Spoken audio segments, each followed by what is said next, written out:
Assalamualaikum warahmatullahi wabarakatuh. Kumaha sadayana damang? Alhamdulillah. Wilujeng tepang deui sareng Ibu Rahayu dina pangalungan ayeuna Ibu bade ngadugikeun materi ngeunaan sawala. Satacana aya nu apal henteu naon sih nu disebat sawala teh? Oke, pamitan can aya langsung we. Jadi sawala atau diskusi teh mangrupa kagiatan tukar pikiran pikeun ngapikeun hiji pasoalan sarta neangan jalan keluarna pikeun ngabereskeunana. Jalma anu mimpin sawala teh disebatna panunggu catur atawa moderator. Nah, pamimpin sawala teh ngagaduhan kawajiban pikeun ngarumuskeun masalah teu merenah. Tapi masalah anu disawalakeun di dieu lain nu saukur mangrupa jawaban nu dipadudukeun. Lain oge nu saukur bener atawa salah. Tepangkeun wastapun di Danur Agustita. Di dieu abdi bade maparkeun ngeunaan sikap pamimpin sawala anu hade. Nu kahiji nyaeta apal aturan sawala atawa tata cara sawala. Anu kadua nyaeta sabar. Anu katilu nyaeta ngajen kana pamadegan anu ditepikeun ku penyatur boh pamilon. Anu kaopat nyaeta jujur someah teu nogencang atawa berat sabola.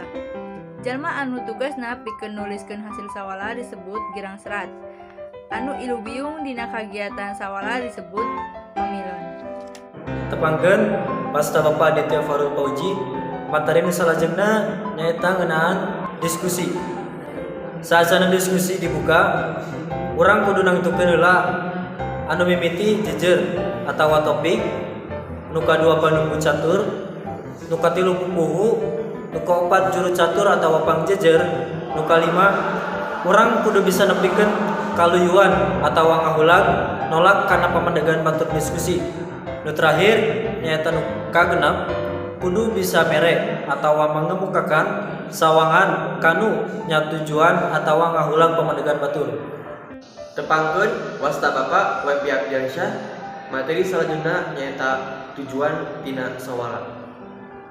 Tujuan tina sawala nyaeta pikeun nyangking pangarti anu jangkep jeung jentre ngeunaan hiji warta, opini jeung rupa-rupa pangalaman anu geus dipedar. Sawala oge dipake pikeun menangkeun hiji kacendekan, ungkara atawa kaputusan akhir. Sawala umumna dibarengan ku adu argumen antara pamilon diskusi. Tujuan sawala anu kahiji nyaeta ngabereskeun atawa ngajawab masalah anu aya. Anu kadua nambahan wawasan, ilmu, pangaweruh jeung pamahaman hiji kanyataan anu tangtu. Anu katilu praktek nyarita di hareupeun jalma rea jeung diajar jadi pamilon nu sigep. Anu kaopat ngalatih individu sangkan bisa ngajen kana sawangan sewang-sewangan. Anu kalima hiji cara pikeun ngaronjatkeun tradisi intelektual. Anu kagenep ngaronjatkeun kasadaran jeung sensitivitas kana masalah dina lingkungan sosial. Jeung anu terakhir ngaluyupkeun visi jeung misi dibarengan ku ngadengekeun kawani dina nangtukeun kaputusan. Tepangkeun wasta Ibu Azkia Fitri Sagita. Dilajengnya kana materi paguneman. Paguneman mangrupa kagiatan ngobrol, ngawangkong, dialog atawa biasa disebat gunung catur dilakonan ku dua orang jalma atawa leuwih. Anu dicaritakeun dina paguneman bisa obrolan resmi, bisa oge obrolan sapopoe. Dina paguneman ieu ngawengku sababaraha aturan nu kudu diperhatikeun diantarana nu kahiji artikulasi bentesna sora kudu merenah. Nu kadua lentong sora kudu pas.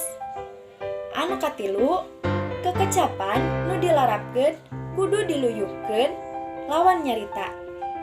Upama urang keur nyarita ka babaturan kudu beda nalika urang cacarita kanu saluhureun. Lian ti kekecapan nu kudu diperhatikeun, penjiwaan atawa rasa oge kudu diperhatikeun. Sangkan beja nu aya bisa katepikeun tur jentre. Nepangkeun sungkuring Ria Nugraha. Jadi di dieu aya patalina antara sawala jeung paguneman. Bisa dicenakeun yen sawala teh kaasup paguneman atawa obrolan anu sifatna resmi. Sakabeh sawala mangrupakeun paguneman, tapi henteu sakabeh paguneman eta eusina sawala. Dina prinsipna sagala aturan nu aya dina paguneman teh kudu diperhatikeun nalika urang ngilu aub nyaeta dina sawala. Di antarana nyaeta nu kudu ku urang diperhatikeun teh dina ngeunaan artikulasi atawa bentesna nyuara. Dilantarankeun sawala biasana dihadiran ku jelema anu rea oge supaya dina nyaritana eces tur gentrena sangkan pamilih nu sejen bisa ngarti. Oge dina lentong nyuara teh kudu luyu jeung naon nu dipimaksud ku urang sangkan henteu monoton. Tah, kekacapan nu dipilih oge kudu luyu jeung saha nu diajak nyarita, manya urang kedah nyarita ka termos. Henteu kan? Tah, di dieu oge urang kedah meratoskeun penjiwaan dina sawala oge ngabogaan peran anu penting pikeun ngayakinkeun naon maksud caritaan.